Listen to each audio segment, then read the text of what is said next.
Now to a much-anticipated return. Britain's Crawley family opened their doors again at Downton Abbey, this time on the big screen. All the drama, the intrigue of the PBS series that ended 4 years ago, this time with a royal twist.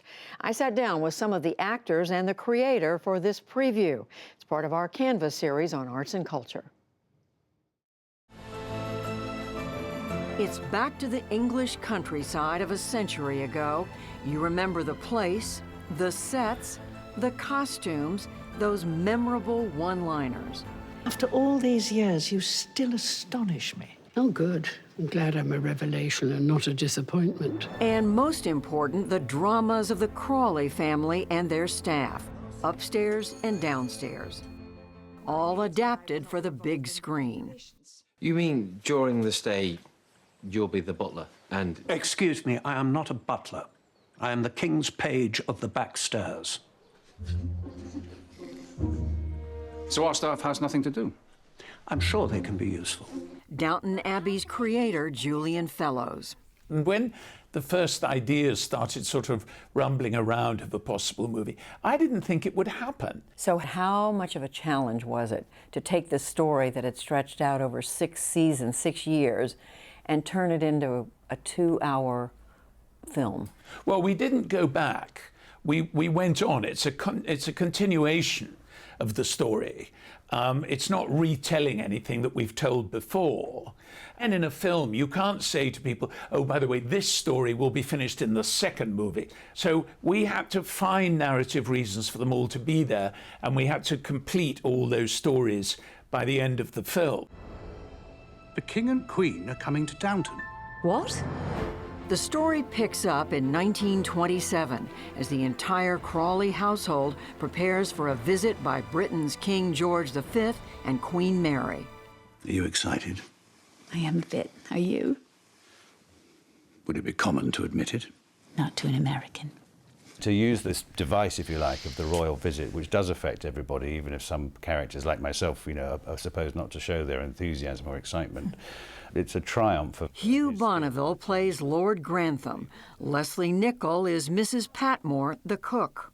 Are you breaking some kind of social taboo by sitting together for this interview? We've never done this, have we? We love each other. We do love each other, but we haven't actually done much of this together in 6 years, have we? No. So it's nice. We've had a handful of scenes together, but yeah. So it's nice to be acquainted offset. But you do come together in this storyline. The great trick of Julian Fellowes, our writer and creator, our god, is that in the film version, the house is united. You know, the teams both below and above stairs are united. And Anna can look after you. Really? Can she? Of course. Just like the old days. Actors Laura Carmichael and Michelle Dockery portray sisters Edith and Mary Crawley. It's kind of the shoe on the other foot, isn't it, for the Crawley family? Exactly, and I think it's fun to see them in that position where they're having to cater for the King and Queen, and every single character has a different role to play within that. So, and I think Julian did such an incredible job at doing that, you know, having this, you know, one main narrative of this big event happening and then weaving in and out each character's kind of subplot, which he does so cleverly in the film. I did get giddy sort of reading the characters again. You know, he's so good at getting you right back in there. The film is inspired by a real royal event. In 1912, King George and Queen Mary visited Yorkshire, England, where the fictional Downton is set. The royals are coming, so they're no longer the top of the heap. They are not. You know, they are just a noble family in the north, and it is a great honour that the King and Queen are coming to their house. How important was that to you in the scheme of figuring this out? I like the idea that they had to pull out every stop. The truth is, he's in a sort of trance. Won't you help me? I feel I'm pushing a rock uphill. I'll be there in the morning, my lady. The family element is important, not only above stairs, but below as well. Although we're not blood relations, there is a family kind of vibe to it, and that's universal. How much of a departure do you think the Downton Abbey idea is from the way it really was back in the day? Yeah, there's no question this is a fictionalised, rose-tinted view of a tiny sliver of society. And on paper, of course, it's a structure that is, if not abhorrent, it's peculiar, certainly, and has sort of no merit to it at all, because it's all about where you were born in life.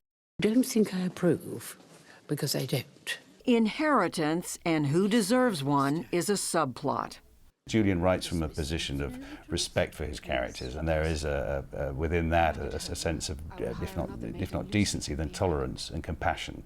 And so our audiences have responded to that. It's such a warm environment, this movie. When you go and watch it, it feels like some really welcome, light relief. To quote Tennyson, kind hearts are more than coronets and simple faith than Norman blood. Will you have enough cliches to get you through the visit? If not, I'll come to you. When I watched the movie for the first time, as the lights went down, my shoulders literally relaxed, and I thought, I'm going somewhere that is just a bit kinder. I burst into tears because it's quite something to watch, isn't it? And the music never disappoints.